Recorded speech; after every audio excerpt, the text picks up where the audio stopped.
Oke, selamat malam semuanya. Sekarang udah jam 19.16, jadi jam 7 sore. Udah malam ya, hampir malam sih. Oke, sekarang kita bakalan analisa lagi. Kemarin kita udah analisa. Kemarin kagak. Kemarin sama 2 hari yang lalu itu kagak entry karena market close. Jadi tadi gua udah entry ya. Kalau nggak salah gua entry buy sama entry sell. Kita lihat dulu di MetaTrader ya. Oke, kita mau lihat dulu di MetaTrader gue. Ternyata tadi masih loss ya, buy 0.14 lot. Oke, kenapa gue buy? Di sini gue buy ya karena gue melihat di ya, area volume. Kalau kita lihat area volumenya ini strong bullish engulfing. Jadi volume ini ya, volume. Cara baca volumenya gimana? Cara baca volumenya ini tuh nggak gampang sih cara baca volume. Itulah ketika kita entry ketika ada terjadi konfirmasi, yakni kalau ini kan harami ya, doji, terus lanjut bullish engulfing. Ya, bullish engulfing itu adalah ketika bodinya itu close area body sebelumnya, jadi bullish engulfing ini harami. Kalau ini harami juga. Nah, kalau yang ini harami, mana yang ini baru bullish engulfing ya. Bullish engulfing. Jadi kita lihat volumenya. Ini kecil berarti nggak ada volume transaksi. Tiba-tiba merahnya gede. Jam 1 tanggal 3 November 2025. Dan selanjutnya itu jadi bullish engulfing, kita bisa buy di sini 1/2 dapat. Tapi gua nggak entry di sana, tapi gua entry di sini ya. Ketika candle merahnya udah selesai, ini ada agak sedikit divergence di mana price atau candlestick-nya itu lebih besar dibandingkan dengan volumenya. Kalau kita lihat volume transaksinya itu kecil, tapi price-nya nggak begitu. Jadi ini ada divergence atau perbedaan. Nah, di sana kita dapat cari momen ketika terjadi bullish engulfing. Kita buy di sini, target TP biar 1/2 ya. Karena kenapa sampai di sini? Gue tadi tuh sampai target sampai sini ya. Kenapa nggak sampai full sih bang? Karena menurut gue itu rawan riskan. Ya, kenapa riskan? Karena di sini udah breakout structures. Jadi kalau udah breakout structure seperti ini sip. Jadi kalau udah breakout structure seperti ini, kita harus hati-hati untuk entry. Jangan terlalu jauh ya target TP-nya. Things in this delivery turun. Ini pattern yang paling gue suka, yakni double top, dimana ini jadi order blocks-nya. Order blocks bearish, ketika di touch kemudian di confirm jadi turun, jadi bullish engulfing. Tapi kita lihat nggak berani entry sana. Kita entry ketika volumenya itu tinggi seperti ini. Kita entry sell di sini di candle ketiga, ya. Candle ketiga. Oke, target. Sekarang mau entry apa? Gue fokus ke short sekarang, ya. Gue fokus nge-short sekarang. Gue bakal short di sini ya. Target 1/2 R. Sabar dulu, gue buka MetaTrader dulu ya. Target gue short dan juga moving average gue itu udah crossing ya, emang crossing, dan juga terjadi itu area berada di atas dan sedikit di price sebelumnya, di harga sebelumnya ini udah breakout structures, breakout ini udah breakout BOS, breakout structures. Mana ini breakout ya. Strategi gue tuh simple sih, break and retest, breakout structures, kemudian retest ke area high sebelumnya, yang ini di retest, kemudian terjadi touch ya dari pivot indicators. Jadi pivot indicators itu menentukan di kita itu mau entry buy atau entry sell. Jadi ketika harga menyentuh di area pivot indicators-nya, kalau price-nya berada di bawah pivot indicators, kita fokus untuk nge-short. Kalau price-nya berada di atas pivot indicators seperti ini, kita fokus nge-long. Take long seperti ini. Oke, pivot indicator start, di bawah kita short, di sini short, kemudian break pivot indicators-nya, retest ke area pivot indicators-nya lagi, kita long. Di sini kita long, ya. Dapat 2 kali momen. Ya, kalau di sini kita long gimana bang? Nggak boleh karena nggak confirm. Nggak ada bull single thing di sini, jadi kita nggak boleh take long. Karena ini udah breakout structures, kita ambil area entry. Biasanya area entry adalah di PDR, Premium Discount Zone. Jadi Premium Discount Zone itu kita bagi aja 50%. Dan kalau kita lihat, ini terjadi divergence. Ya, enggak divergence sih. Di divergence juga ya. Ini naik, volume terakhir, nggak jadi breakout, harga kemudian turun. Oke, kita bakal tunggu. Apakah ini bakalan buat doji? Takutnya kan ntar kalau misalkan doji, dia turun aja dia naik, kita malah kena stop loss-nya duluan. Ya. Biasanya gue simple sih, 1:1 kita short di sini, target SL di sini, nomornya 98, 1:1, dapat nggak gitu. Ya. Oke, atau 1:0/25. Atau 1 banding berapa ya? Kita short ya. Kita short di sini nomornya 15 short ya. S-nya berapa nih? Di 2000. Ya di sana. Gue suka 1:1 short. Take entry short. Ya. Kalau loss gimana? Kalau loss ya nasib. Nggak, kalau loss ya udah loss. Itu sih ya. Not margin call, jangan sampai margin call lagi, jangan sampai MC lagi. Bukan main karakter yang margin call. Itu cara install simple seperti itu, dan gue nggak ada lagi ya. Di sini mungkin bisa jadi area entry kita tadi ya. Purple gap, bullish purple gaps. Di sini juga ada bearish purple gap. Siapa tahu price-nya naik ke atas sini, kemudian retest sampai sana, confirm turun. Alright, you got it, you got that. Dan kita bakal nunggu sih ya, itu tadi. Wow, minus. Oke, kita lihat volumenya masih spike ya, masih naik, tapi gua rasa volumenya ini bakalan gak konstan. Kita bakal lihat dulu. Kalau yang nge-breakout itu adalah yang mana? Ya ini kan. Oke, yang nge-breakout volume tinggi, berarti ini ada harga ask bid ya, market auction theory. Kita bisa short di area sini lagi. Kita bisa short area sini lagi. Short area sini. SL masih sana di area Purple gaps-nya. TP masih sama di bawah sini. Ya. Seperti itu sih. Dan kita bakalan tunggu apakah bakalan take profit atau take loss atau kena stop loss. Ya.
Oke, kita tunggu ya. Oh, ini gak ada kamera apapun.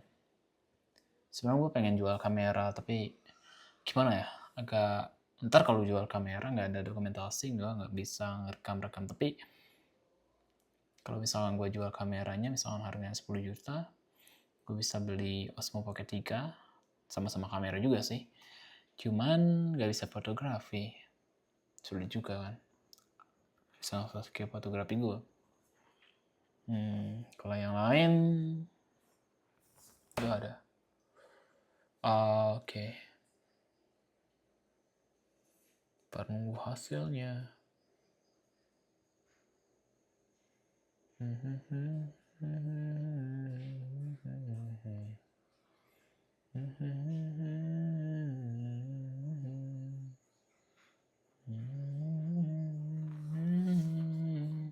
Anyone get taken? Sama kayak ini ya. Yang sideways, kemudian naik, kemudian turun, kemudian naik lagi, kemudian turun lagi. Ada. Kisah 21, apakah kena SL, apakah kena TP? Kita bakalan tunggu ya.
Masih running loss ya.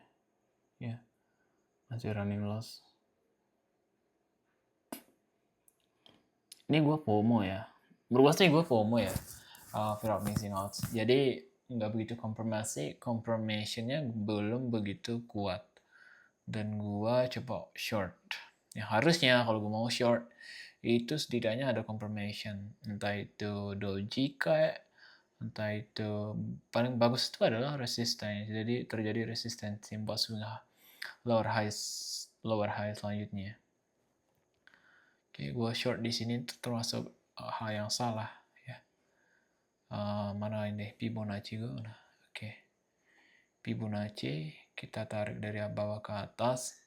Kalau kita lihat itu 50%-nya itu berada di atas sini, pas di fair value gaps-nya. Jadi kemungkinan besar harganya itu bakal nge-touch di si fair value gap, setelah itu baru turun. Ya, ternyata kesabaran itu harus sabar sih ya, nunggu momen. Karena kalau ini belum yakin sih gue bakalan profit. Terlepas ini bakalan turun ke sini kayak ya seperti ini. Tapi salahnya gue adalah nge-short tanpa konfirmasi. Sesimpel terjadi resisten lah. Terbentuk resisten untuk short. Ya. Kita take short ketika terjadi resisten. Seperti ini. Bukan di sini kita entry. Bukan ketika area video race yang imaginary fresh action line seperti ini. Tapi emang betul-betul terjadi sebuah resisten. Ya, kalau ini tadi kan terjadi support baru gue buy. Nah, kalau di sini terjadi resisten baru kita short. Ya, apalagi support resistennya di area-area tertentu. Misalkan di area sini tadi, habis since this delivery, kemudian pullback lagi ke area order blocks-nya, kita short. Sebenarnya banyak sekali momen yang kita bisa dalam sehari itu.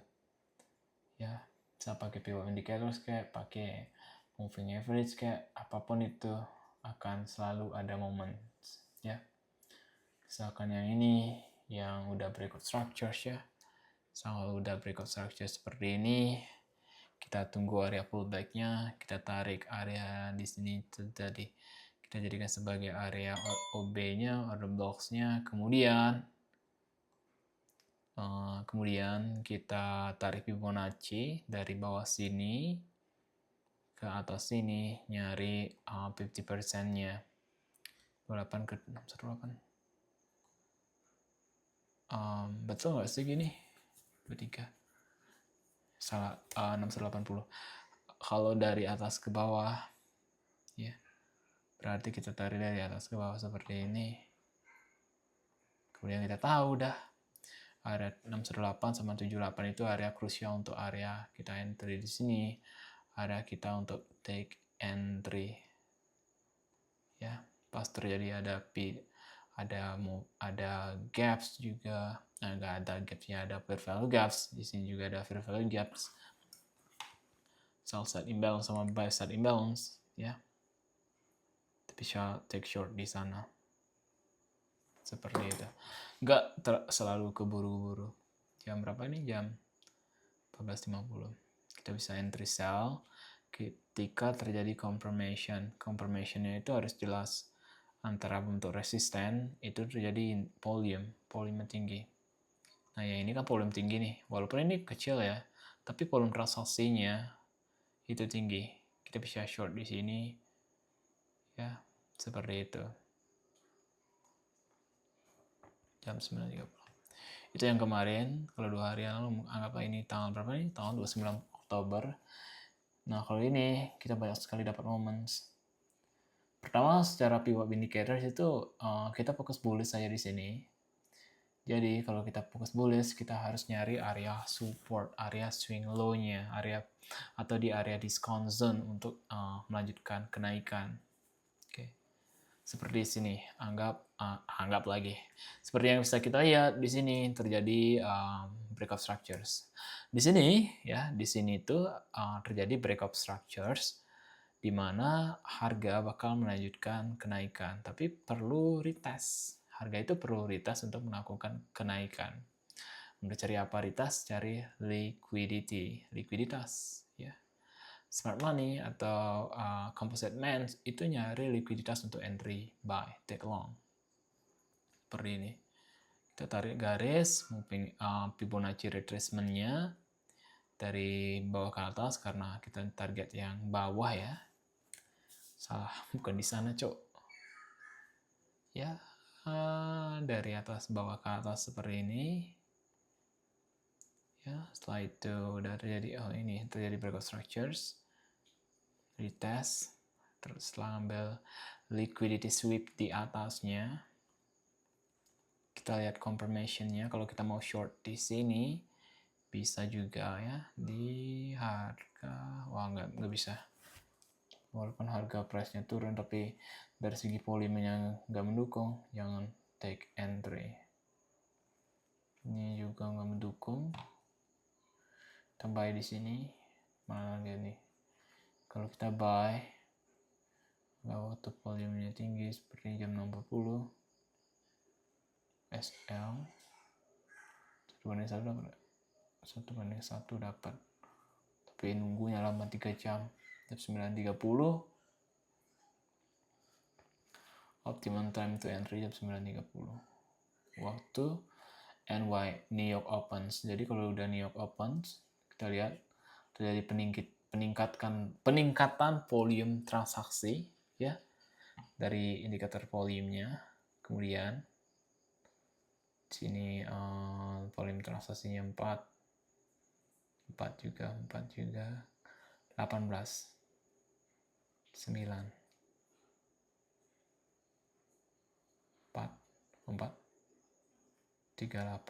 Transaksinya tinggi banget. Dari bullish engulfing kita buy aja, take long. Ya, setelah ambil likuiditas, ya ini ya, nggak terjadi breakout structures lagi, kemudian terjadi bullish engulfing. Dari sini kita bisa take long. Jam 9.30, market open, doji, confirm naik, terjadi membentuk sebuah price, setelah doji itu terjadi. Sebenarnya di sini kita bisa take entry juga ketika confirmnya ini naik ya. Kita entry di sini, target TP di sini. Target TP di sini. Lumayan dekat kan? Itu, ingat TP. Cara kalinya kalian pakai lot yang tinggi supaya itu probabilitas tinggi supaya kalian bisa naik lah M5 soalnya. M1 kita bisa turun ke M1 sih untuk melakukan sebuah entry juga, melakukan sebuah analisa juga untuk take entry long position di sana. Ya. Seperti itu. Bye. Kemudian di hari sebelumnya juga di tanggal 29 Oktober, ya ini tanggal 29 Oktober, kita lihat dulu jam 9.30 market New York Opens. Jam 9.30 berkonsolidasi ke bawah, nyari area doji confirm naik. Kemudian di sini terjadi doji, confirm turun itu ketika kita bisa lihat ketika harganya itu nggak bisa menembus area vertical gaps-nya. Ya, jam 9.30 market open. London Open lebih tepatnya, bukan market open. Market open-nya itu senantiasa di pool 24 jam. Pool 23 jam, kecuali jam 17. Jam 17 ya, betul. Jam 17 sore di Disney-4 itu udah tutup, atau jam 5 atau di Indonesia itu jam 5 pagi. Di Indonesia jam 5 pagi itu market close. Kita nggak bisa take position di sana, kita nggak bisa bahkan close, bahkan entry pun nggak bisa karena marketnya close. Jam 9.30 kita lihat terjadi doji, confirmnya adalah bullish ya. Jadi indecision candle, biasanya dibilang indecision candle. Kemudian tanda selanjutnya adalah bullish. Itulah kenapa ini terjadi peningkatan volume transaksi bullish atau take long. Tapi nggak begitu lama setelah fair value gap-nya dikesentuh, itu nggak bisa nembus dan terjadi reversal, turun lagi. Ya, kalau kita jeli, kita bisa take short di sini. Ya, take short TP SL di sini, kita bisa dengan gampang meraup 1/2 R. Tapi anggaplah kita di short di sini, 1/2 R tuh. 1/4, 1/2 dapat ya. Itu jam 9.30. Biasanya antara jam 9.30, jam 4, jam 3 juga, jam 4, jam 3 pas. Jam 3.30 kita lihat London Open. Ini kan London Open. Ya ini New York Open. New York Open itu jam 8, jam 3.30 sama. Mengapa kita berfokus pada London Open sama New York Open itu adalah tapi supaya kita ada batasan untuk entry. Jadi setiap hari itu kita batasi trade kita selama hanya 2 session saja, yakni jam 9.30 waktu London Open, ingat ETC-4, dan jam 3.30 waktu New York Open. Jam 3.30 itu waktu London Open, jam 9.30 itu waktu New York Open ya. Kita batasi entry-nya. Ini gue udah salah ya. Salah entry, harusnya gue nunggu jam 9.30. Tapi gue coba short dari sini aja ya. Dan kalau kita lihat jam 4, jam 3.30 di sini. 3.30 ya, jam 3.30 di sini itu masih sideways, kemudian naik, ambil likuiditas sampai ke atas ya. Mana ini horizontal ray-nya? Horizontal ray ya ini. Ada sih. Oke. Horizontalnya gua target yang ini. Jam 3.30. Jam 3.30 kita turun lagi jadi membentuk sebuah rebloss short, dapat seperti itu ya. Dan kalau kita kembali di tanggal 29 Oktober, nah tanggal 29 Oktober, ini 29 Oktober, waktu di London Open, London Open, kemudian kita melihat bahwasannya price sebelumnya adalah sudah membuat sebuah breakout structure ke atas, ya. Breakout structures, ini breakout structures. Kemudian di 9.30 harga retest ke area fair value gaps-nya karena di sini ada displacement yang sangat gede banget. Kemudian confirm dari transaksinya adalah bullish, terjadi bullish engulfing di sini. Perfect moment to entry buy. Terus ini kita kecil dulu. Ya seperti ini. Ya. Di sini hint-nya di sana. Jam 3.30 kita lihat terjadi bullish engulfing, kita buy bisa. Kalau kita jeli pakai moving average, ini moving MA-nya berarti price-nya itu berada di atas moving average 20. Dan ini kayaknya antara price dan moving average itu saling collide atau saling touch. Bukan collide tapi touch, saling sentuh lah. Sentuh kemudian retest. Touch and retest. Oke. Itu jam 9.30, analisa long. Take long position. Oke. Secara backtesting sih masuk akal ya. Cara backtesting kita confirm, kita buy di sini, shortnya hasilnya di sini kita bisa dapat 1/1, 1/2 juga. Oke, dapat 1/1,5 aja lah, gak usah gede-gede amat lah.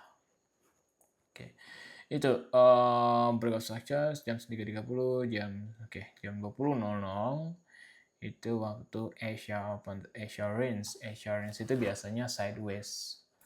Tapi kalau kalian lihat patterns, kalian lihat pola yang memungkinkan kalian untuk entry, kalian bisa entry di sana juga. Ya. Dan sekarang kita lihat lanjut ke tanggal 28-nya. Kalau kita lihat tanggal 28-nya ini trend sedang mengalami bearish ya. Kalau kita lihat di sini dari jam 21.30 dari waktu Asia range, Asia Open-nya sampai jam 5 itu saya turun ya. Kalau kita lihat di sini dapat masih juga sih jam 3.30 bisa. Oke, bisa. Gue rasa kalau gue open market di seperti ini gue bakalan short ya, betul sekali gue bakalan short karena udah ada fair value gaps, kemudian di touch beberapa kali kan. Entah, kita short aja di sini karena mungkin gue long, nggak mungkin banget gue long ya, gue nggak mungkin banget take on karena belum terjadi sebuah market structure untuk reversal. Market structure untuk reversal itu seperti ini. Jadi trennya sedang naik ya, tren naik seperti ini. Kalau market mau reversal itu harus pertama buat swing low dulu, swing high lagi, kemudian swing low-nya itu harus berada di bawah swing low sebelumnya. Ini market structure shift. Kemudian di sini kita tarik Fibonacci retracement dari sini ke sini, tapi harus jam tertentu, misalnya jam 9.30 waktu liquidity-nya itu semakin tinggi. Jadi waktu market open jam 9.30 waktu market open itu kan terjadi peningkatan volume transaksi di sebuah pasar ya. Nah, kita lihat PDRS-nya apakah ada di area sini sampai ke sini apakah ada fair value gaps, atau lebih bagusnya ada balance price range itu di mana area fair value gap-nya itu saling bertubrukan antara buy side liquidity antara bullish fair value gaps dan juga bearish fair value gaps. Oke, yang kalah di sini terjadi balance price range seperti ini. Ini adalah market structure shift.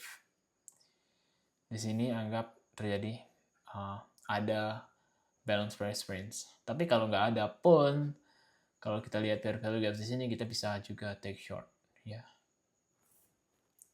Cara mana ya? Oke, seperti itu. Kemudian kalau bearish-nya seperti apa? Bearish-nya juga sama. Ya, ini perfect moment untuk bearish apa? Bearish market structure shift. ya, dari bearish market structure shape. Bullish, di mana market structure shape-nya, di mana kita bisa take long di posisi seperti ini adalah ketika swing high, ini kan swing low, swing high, swing low, kemudian swing high, kemudian buat swing low against, ya ini udah nggak bisa berada di bawah swing low sebelumnya, ini berada di tengah-tengah, terjadi breakout structures, kemudian turun, kita bisa take short long di sini ketika terjadi bullish engulfing, waktu bertepatan jam 9.30.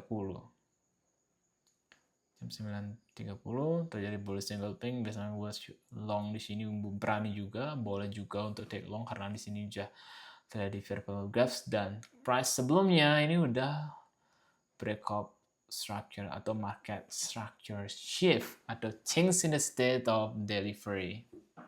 Oke, kita take long di sana. Oke, kita take long di sana ketika price-nya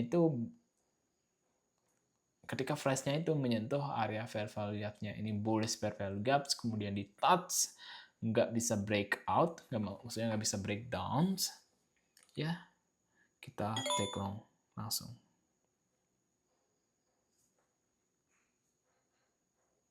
Oke.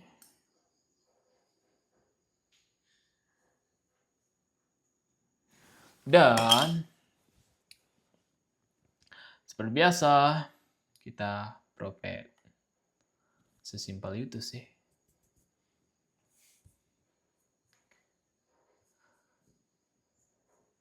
Oke, kayaknya sekian dulu dari analisa gue. Mungkin besok lanjut lagi. Sekarang udah 20 menit lebih sih gue ngoceh. Oke, sekian dan terima kasih. Jangan lupa untuk like, comment, dan subscribe dalam video